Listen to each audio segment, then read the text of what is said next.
Selamat pagi dan salam sehat buat kita semuanya. Bapak, Ibu, dan saudara-saudara yang dikasihi Yesus Kristus. Sebelum kita mendengarkan firman Tuhan, mari kita berdoa. Kasih karunia dan damai sejahtera dari Allah Bapa kita dan dari anaknya Tuhan Yesus Kristus. Amin. Firman Tuhan kepada kita hari ini diambil dari Almanah HKBP yang tertulis dalam kitab Roma pasal 5 ayat 1, demikian bunyinya. Sebab itu kita yang dibenarkan karena iman, kita hidup dalam damai sejahtera dengan Allah oleh karena Tuhan kita Yesus Kristus. Sekali lagi, sebab itu kita yang dibenarkan karena iman, kita hidup dalam damai sejahtera dengan Allah oleh karena Tuhan kita Yesus Kristus. Demikian firman Tuhan. Dibenarkan karena iman. Saudara-saudaraku yang dikasihi Yesus Kristus, di tengah-tengah kehidupan orang-orang Kristen yang berlatar belakang keyahudian, ada pemahaman bahwa manusia selamat karena perilakunya, termasuk karena kepatuhannya untuk melakukan hukum Taurat. Jadi karena pemahaman ini terus berkembang, maka Paulus secara khusus mengoreksi pemahaman ini, karena memang tidak ada orang yang dapat memperoleh keselamatan karena perilaku. Sebab semua manusia sudah jatuh dalam dosa. Jadi tidak satu pun manusia yang lepas dari dosa. Sebagaimana juga yang tertulis dalam kitab Roma pasal 3 ayat 23. Dikatakan, karena semua orang yang telah berbuat dosa dan telah kehilangan kemuliaan Allah. Sekali lagi, karena semua orang telah berbuat dosa dan telah kehilangan kemuliaan Allah.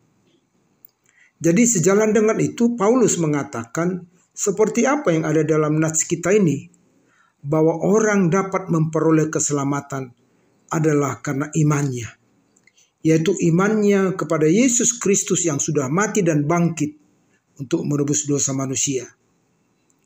Jadi ketika orang mengimani apa yang sudah dilakukan Yesus melalui kematian dan kebangkitannya, maka disitulah seseorang itu merasakan kedamaian. Jadi kalau sebelumnya karena dosa-dosa yang dilakukannya, maka hukumanlah yang menjadi bagiannya. Tetapi dengan iman kepada Yesus semuanya berubah ke arah yang lebih baik, bahkan masa depan yang lebih pasti, yaitu menjadi pewaris kerajaan surga.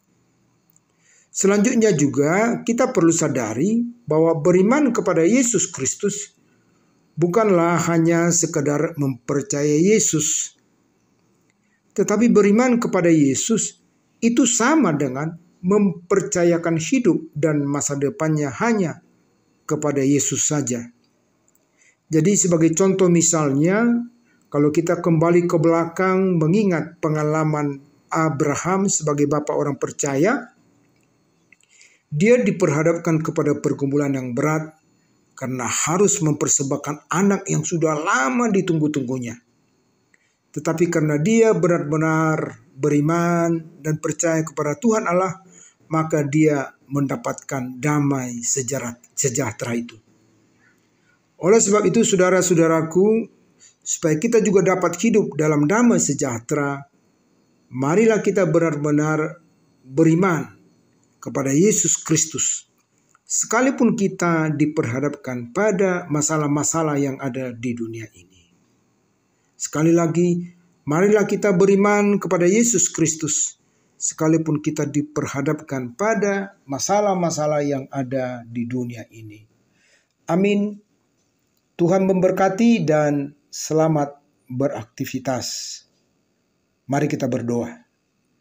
Bapa di surga, Allah yang kami sembah dalam nama Yesus Kristus, terima kasih atas firman-Mu yang mengingatkan kami supaya kami selalu beriman kepadamu.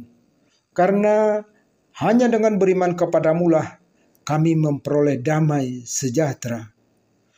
Tuntunlah kami selalu dalam roh-Mu sehingga iman percaya kami tidak ganggu, sekalipun harus berhadapan dengan masalah, kesulitan, ataupun sakit penyakit yang ada dalam tubuh kami. Dalam nama Yesus, kami berdoa dan mengucap syukur. Amin.